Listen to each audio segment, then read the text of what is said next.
Born to the Lord of Fair Isle, Elissa Farman fell in love with sailing at a young age, said to have spent more time on the seas than upon land. By the age of 14, she voyaged around her family home, and by 20 made the journey to Bear Island in the north and the Arbor in the south. Though she was betrothed twice in her youth, Elissa refused to settle down, aggressively chasing the boys away.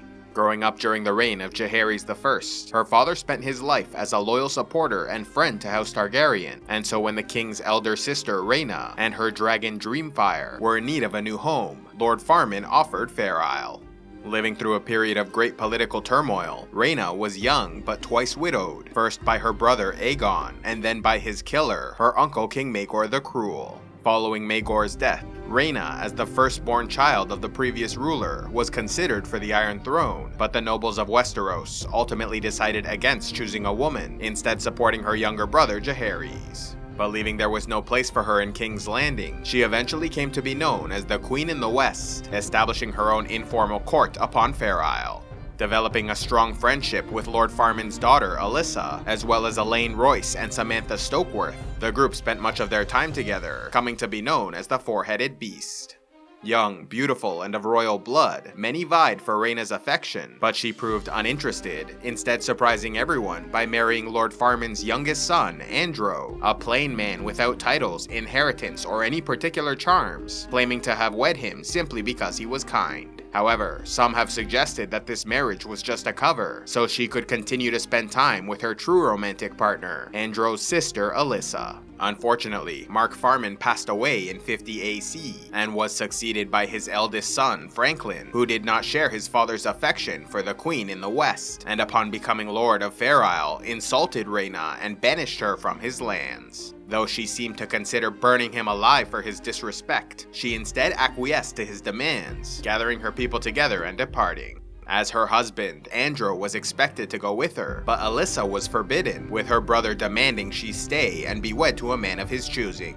But Rhaena made many friends during her time on Fair Isle, and Lord Farman found himself outnumbered and surrounded when he attempted to force the issue.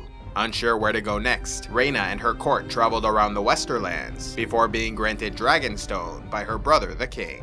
Now coming to be known as the Queen in the East, Elissa continued to accompany her, becoming a close friend to her daughter Arya. However, as the years went on, Elissa grew unhappy being confined to Dragonstone, desiring to sail away and fulfill her lifelong ambition of journeying across the Sunset Sea.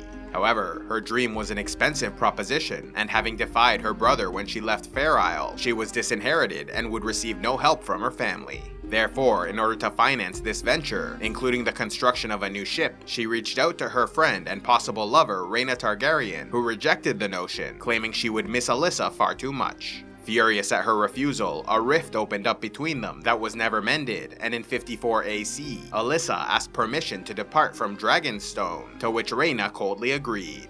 However, her icy demeanor changed to fire and fury when the Queen in the East learned Elissa stole 3 of her dragon eggs before skulking off in the night. Despite conducting a great search, Elissa Farman was never found, and in fact no longer existed, as she changed her name to Alice Westhill on her way to Braavos, selling the dragon eggs to the Sea Lord of the city for a generous sum. With the financing acquired, she commissioned a great carrack named Sunchaser before sailing to Old Town in 56 AC and assembling a crew by speaking of the great adventure that awaited them and the possibility of a new land to be discovered in the West. Her journey generated so much interest, she was soon joined by Sir Eustace Hightower aboard the Lady Meredith and his brother Sir Norman Hightower on the Autumn Moon.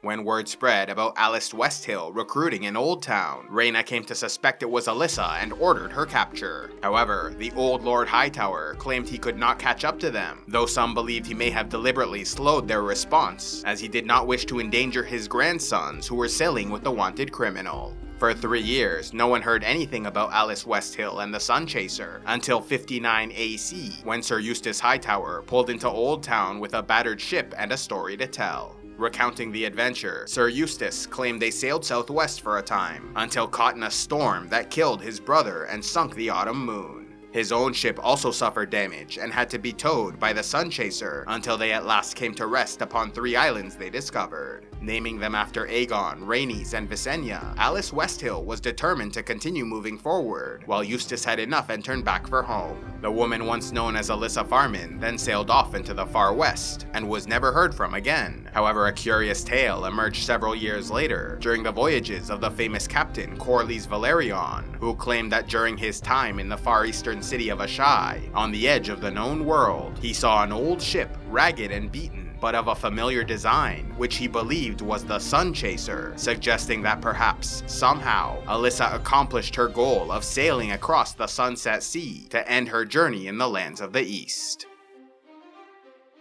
Love audiobooks? Then be sure to check out Audible, where they have the world's largest collection available. Simply sign up through the link in the description box below, and get 2 free audiobooks to start out. A special thanks to all those who contribute to CivilizationEx, like Tamika Blackwolf, Sir Bob of the Buoy, The Smiling Cow, and Lord Terrax Zoran.